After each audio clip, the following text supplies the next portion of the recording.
Parents, അപ്പോൾ നമ്മൾ ഇന്ന് വരയ്ക്കാൻ പോകുന്നത് ഗോസ്റ്റിൻ്റെ തന്നെ വേറൊരു വേഷമാണ്. അപ്പോൾ നമ്മുടെ കുട്ടി ഗോസ്റ്റ് ഇന്ന് കൂടും കൂടി കേക്ക് എടുത്തും കാട്ടും നാട് വിട്ട് പോകണ പോലെയാണ് നമ്മൾ വരയ്ക്കുന്നത്. അപ്പോൾ നമ്മൾ ആദ്യം ഗോസ്റ്റിന് ഒരു ബേസിക് കൊടുത്തിട്ടുണ്ട്. അത് കഴിഞ്ഞിട്ട് നമ്മൾ ഗോസ്റ്റിൻ്റെ ഡ്രസ്സൊക്കെ എടുത്തുങ്ങാട്ട് പോകാൻ വേണ്ടി പണ്ടത്തെ പോലെ കോലുമ്പോൾ ഒരു പന്തൊക്കെ കയറ്റിയിട്ട് പോവുകയാണ് പുള്ളിക്കാരൻ. അപ്പം നമ്മൾ അതൊക്കെ വരച്ചിട്ടുണ്ട്.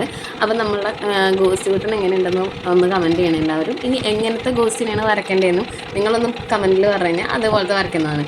അപ്പം നമ്മൾ ആദ്യം അതിന് പറ്റിയ ഡിസൈൻസൊക്കെ കൊടുത്ത് കറക്റ്റ് ആക്കിയിട്ടുണ്ട്. അത് കഴിഞ്ഞിട്ട് നമ്മൾ ബ്ലാക്ക് പെൻ വെച്ചിട്ട് ബോർഡർ ചെയ്യുകയാണ് ചെയ്യുന്നത്. അങ്ങനെ നമ്മൾ ആദ്യം കോലാണ് വരച്ചത്. അത് കഴിഞ്ഞിട്ട് അതിൻ്റെ കംപ്ലീറ്റ് ആയിട്ടുള്ള വേർഷൻ നമ്മൾ വരച്ച് കംപ്ലീറ്റ് ആക്കിയിട്ടുണ്ട്. അപ്പോൾ നമ്മൾ വെക്കേഷൻ ക്ലാസ്സുകൾ സ്റ്റാർട്ട് ചെയ്യുന്നുണ്ട്. കുട്ടികൾക്ക് താല്പര്യമുള്ളവർ നമ്മൾ ഡിസ്ക്രിപ്ഷനിൽ വാട്സപ്പ് നമ്പർ കൊടുത്തിട്ടുണ്ട്. അപ്പോൾ അതിൽ നോക്കിയിട്ട് കോൺടാക്റ്റ് ചെയ്യുക. അപ്പോൾ ബാക്കി ഡീറ്റെയിൽസ് ഞങ്ങൾ തരുന്നതായിരിക്കും. അപ്പോൾ നമ്മൾ ഗോസ്റ്റ് ചെയ്യാനായിട്ട് കൊള്ളാമോ? അപ്പോൾ ബൈ.